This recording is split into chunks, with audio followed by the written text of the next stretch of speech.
Hey guys, so this is going to be a pretty quick tutorial on how I made this like weird orb sphere thing that I posted to Reddit the other day. I got a question from Belly Mar.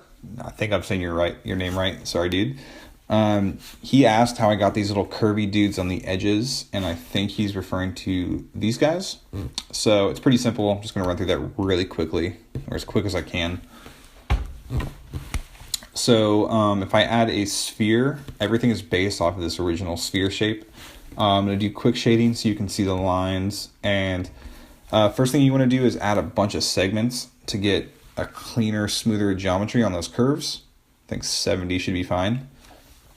And if I open the original shape, you can see it's kind of hard to tell, but it's got a tapered top. And as it curves around the sphere, it gets a little wider, and then you can't see it, but on the other side, it tapers back again.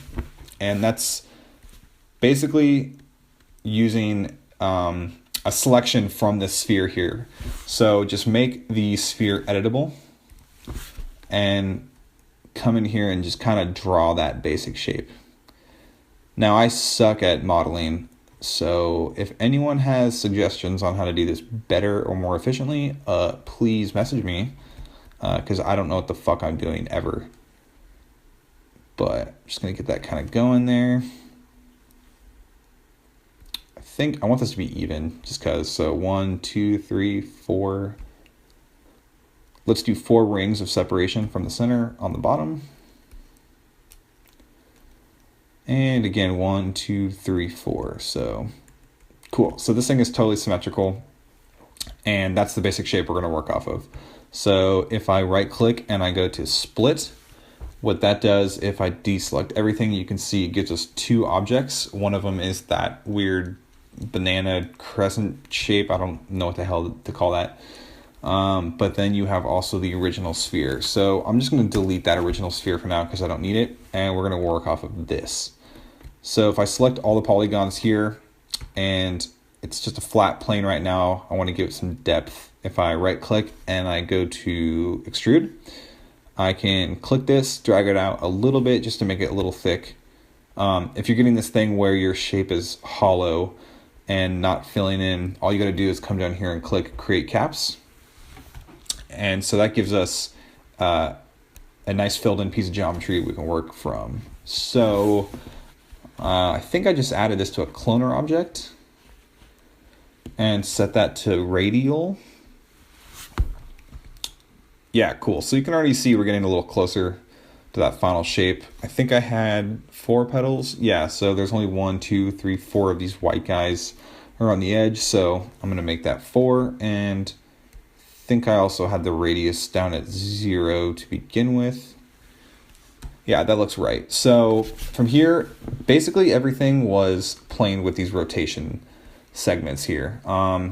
Getting that kind of set up exactly how I did it before is a little challenging. I can't remember exactly. I think I had these set, both of these were set to 90, and then I just did a rotation of this last guy. Yeah, that's getting us really close. I think what will help is if I add a sphere back in. Actually, you can see how it's mapping to that sphere.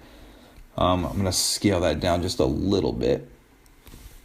So yeah, that's pretty much the basic setup. Like I said, getting this exactly how I had it before is a little confusing because it was an hour's worth of playing and trial and error, so I'm not sure exactly what I did.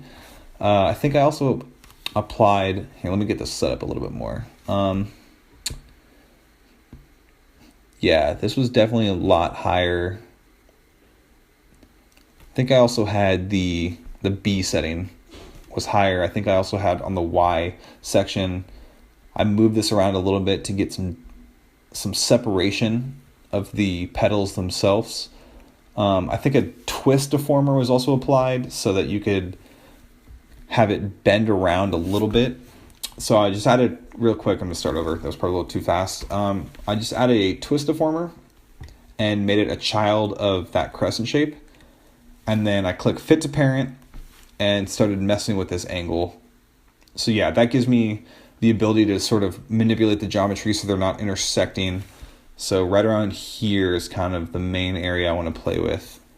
So once I adjust it so that they're not overlapping and crossing into each other, then I can go back and I can mess with the cloner object's rotation angle to get it set up kind of how I want it.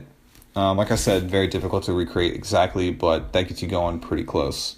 From here, you can scale the cloner object up or down as needed.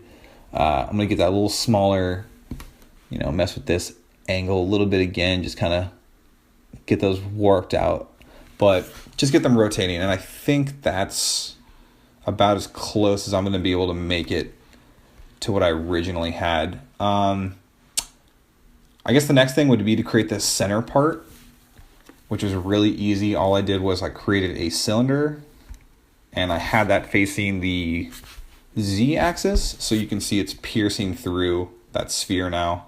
And I just added both of these to a bool object. Sorry if I'm going pretty fast here, but you can slow this down. I'm going to switch those.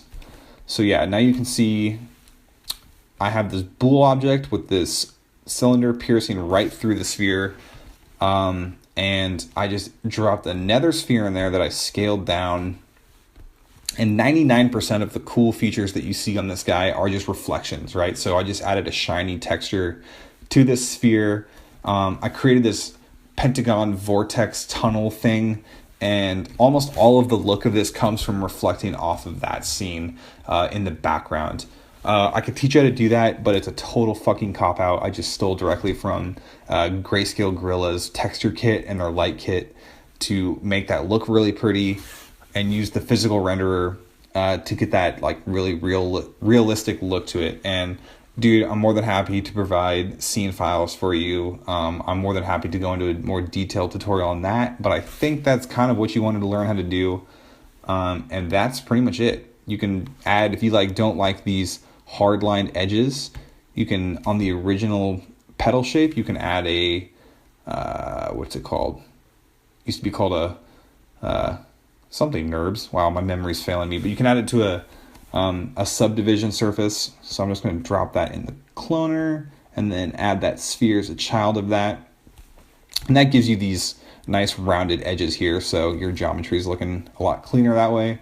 But yeah, that's pretty much it, man. If you want more detail, like I said, message me. I would love to work with you one-on-one to kind of get you going on how to set this up more with lighting and see like background textures and things like that. But I think that should do it for now. Yeah, cool. Good luck, man. Play around, have fun.